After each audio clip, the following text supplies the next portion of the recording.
intimidated to make your own clothes from scratch? Then let me give you another option. Why don't you use clothes that you already have? You can take clothes that you have, clone them, and then create your own pattern. And this is so perfect because you know exactly how those clothes fit you. This is a foolproof way how to clone your clothes to fit you exactly the way that you want. I'm Catherine. I make sewing quick and easy. In today's tutorial, I will share with you how to take a top that you already own, clone it, and then create another top. So if that is something that you are interested in, then keep on watching. So for this tutorial, you will need your paper, your top, rulers, measuring tape, scissors to cut out your pattern, and possibly some pins. So now that you have all of your tools, let's get started. You're going to take your top and you're going to fold it in half, just as the top is. And you're going to make sure you match up the seams, the underarms. You're going to make sure that all of that is together. And take your time because you want to get the exact fit. I normally don't pin it down, but let me try to do the right thing. Now that you have your top all pinned together, you're going to place your fold of your top to the fold of the paper. So we're going to put a mark at the shoulder seam. Don't worry about that bunching. Try to make sure it's straight right here. Put a mark here to indicate where your shoulder starts. And let's put a mark here for the front of your top and for the back of your top. Next, we are going to take our ruler and we are just going to put a line right here where your top ends. You're going to put a line at the bottom. Now, if you want your top to be longer, of course, you could just add length. So now I'm just going to put a line and I'm just going to follow the outline of the top that I'm using. All I'm going to do is follow the same outline of the top. And I'm going to continue to fix it where I see the actual outline and just follow that outline. Okay, so I see the mark for the top. All I have to do is take my ruler, do that, and the same for the front. You could make your front as deep or as shallow as you would want. Let me go over it with a marker just to make sure that you can see exactly what it is that I'm. Oh my God, I'm sweating. I don't know if y'all could see that. Maybe I don't want y'all to see that. All right, so then we're just going to go over this part that I put the little indentations.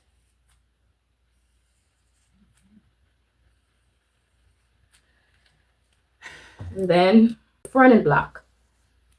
I am sweating, y'all. I'm working over here. So now I'm just going to take my ruler just to make it a little bit easier. This part I'm just going to do in black just so you can see it.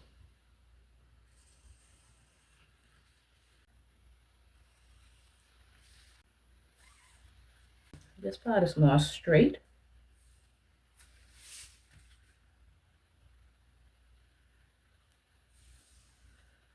Okay, so you should be able to see that a little bit better. With another piece of paper, I'm going to put it under this. That way I have a front and a back. And then I'm going to cut out the back first. Make sure it lines up properly. And you could do the same thing for a knit top. A woven top. With a knit top, you will have to add a little bit more seam allowance. You can choose to add your seam allowance now. You can choose to add your seam allowance later. It all depends on your preference. So I'm going to cut this using a 1/2 inch seam allowance. I will just add my seam allowance. For the bottom, I'm going to add 1 inch.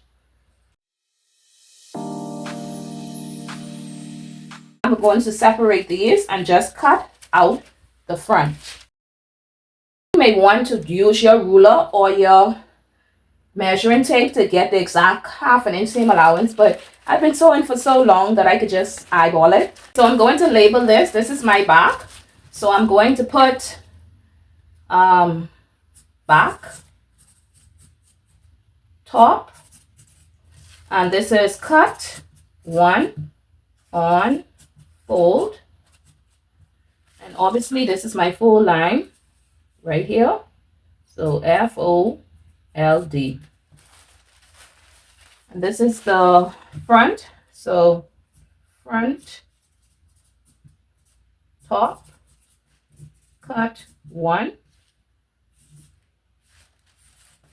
on fold, and this is the fold line. Now when you are cutting on your fabric, you want to make sure that your piece goes in the direction of the stretch. I think I'm going to use the same paper. I'm going to place it on the fold. You are going to put the folded part just like how you see me doing it. You are going to make sure that the fold of the sleeve is on the fold of the piece. And so the same thing, you want to make sure that this part is completely flat. And the same thing we did for the top is the same thing that we're going to do for the sleeve.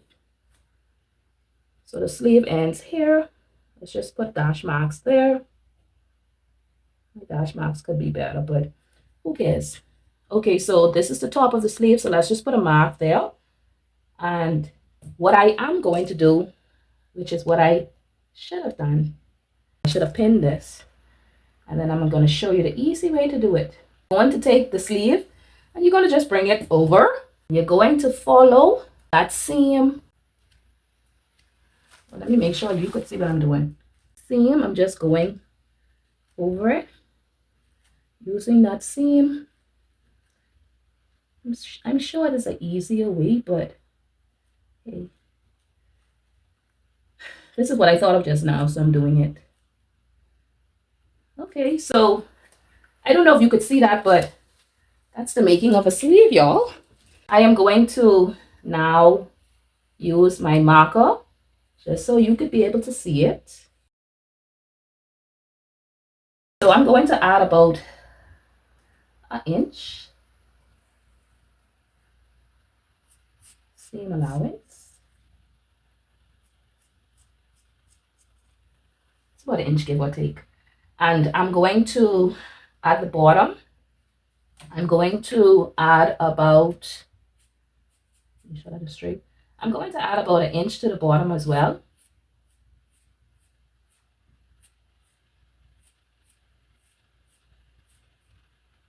I'm going to connect that.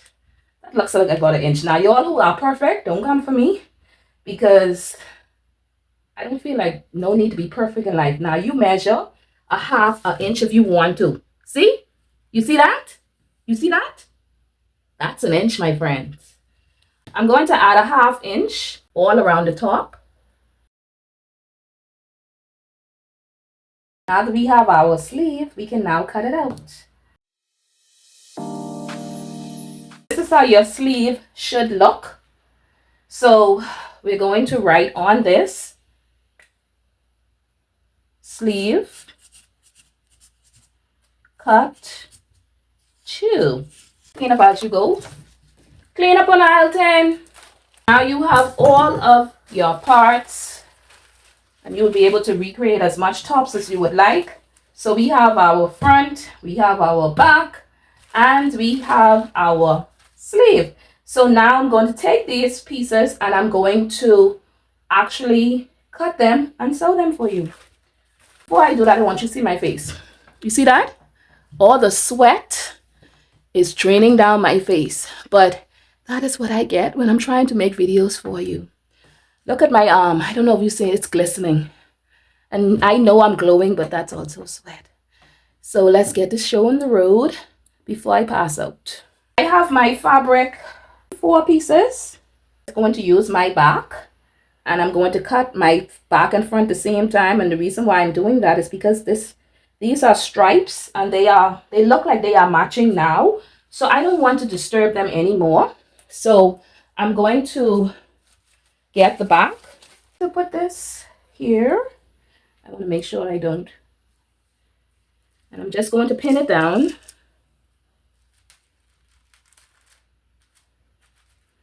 Let's do this quickly. Ooh, it is hot, y'all. This summer ain't even give you no warning, man. I just need some stuff just to weigh this down.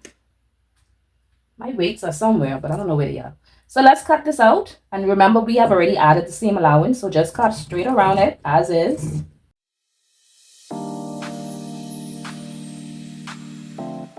All right, so that was successful. Let's just move this piece. Let's put you aside. So let's put it back together. Right here. Now we don't need this anymore. We can put it back. Okay, so we could just cut this. Make sure you don't take off any excess because you want your front and backs to match at the shoulder seams. You can do long sleeves, short sleeves, no sleeves. I have this folded in half again, so I'm going to cut both of my sleeves the same time. And in this case, our front and back for the sleeve is the same, no difference. Sometimes the front is deeper than the back, but for this one, we didn't take that route. All right, so now we can cut. So these are your sleeves, and it's not at all crooked, but that's okay. I'm going to make that work. Let's move everything off this table. Thank you for your service, but I don't need you anymore. Change your thread in your machine to have a matching thread because this is not matching. Let's do that first. I am kind of glad that I didn't let y'all see me thread this machine because it was embarrassing. It took like 5 minutes. I spared you the time to watch me pin the shoulder seams. I have already done that. I'm going to stitch my shoulder seams, and I'm going to use a 1/2 inch seam allowance back stitch at the beginning and at the end. Make sure to take out your pins as you go. Use a zigzag stitch or a stretch stitch because this is a knit after all. Now I'm going to insert my sleeves. All you have to do is open up and make sure iron as you go. As much as you can, iron as you go. It makes for a better finish. And I'm just telling you that I'm rushing for time because I don't have much space on my card, on my device. So I'm trying to hurry this up. But if you have the time, iron as you go. All right, so I'm going to take one sleeve. Get off, please. Move, man. So clingy. All right, and we're going to find the center and we're going to place it there. And we're going to pin it down. And then we're going to pin down the ends. And so we're going to pin all around on both sleeves. And we're going to sew them together. When I come back, I'll show you the next step. Now I have my sleeves sewn in. And she's starting to now look like a t-shirt. And so the next thing that I'm going to do is stitch my side seams. So I'm going to, under the sleeve, I'm going to make sure that one is facing one direction and the other is facing the other direction. And I'm going to make sure that they both line up. I'm going to pin there. I'm just going to keep pinning until I get to the end. They were starting to line up, but look like they ain't lining. Soldiers are not in alignment anymore. Oh well, it's not the end of the world. I'm certainly going to try. All right, so let's do the same for the other side. So now that we have both of our side seams pinned down, I'm going to take it to the machine and I'm going to stitch that. I am going to hem the bottom. I left a inch seam allowance, so I will turn it over a 1/2 inch and then turn it over a 1/2 inch again, and then I will pin and stitch that down. And then when I'm done, I should be finished. So I will show you the completed look then. Even though I am rushing in this video because I low-key have a date with myself, I just wanted to tell you at this point, I just finished sewing my side seams. So I just popped in to tell you, please go try on your shirt. So I'm going to do that, then I'm going to finish it, and then I'm going to come back in. Okay, so I decided to play dress up. And by dress up, I mean put my hair in one, put on a little lip gloss, and my earrings. Let me show you the details. Do you see that neck? I decided to put a neck binding on it instead, and it came out oh so beautiful. Now that I am all up in your face, let me go back. Alright, so this is the front of the top, and this is the back of the top. If you have 45 minutes of your time, and that includes the cloning of the pattern as well as sewing the pattern, so 45 minutes, I don't think that's so bad. If you like what you see, like, comment, and subscribe if you haven't done so. I don't know what to tell you at this point. Share my video with family, friends, your pets, your aunties, your uncles, your neighbors, your wannabe friends. Share my video with everybody who likes sewing or who just want to be inspired. Now that you see how easy it is to create your own clothes, let that be an invitation to you to start sewing if you haven't done so already. Sewing is so easy, and it's even easier when you could just clone your own clothes. And if I can do it, so can you. You have no excuse. I will see you in the next video. Be blessed. Bye.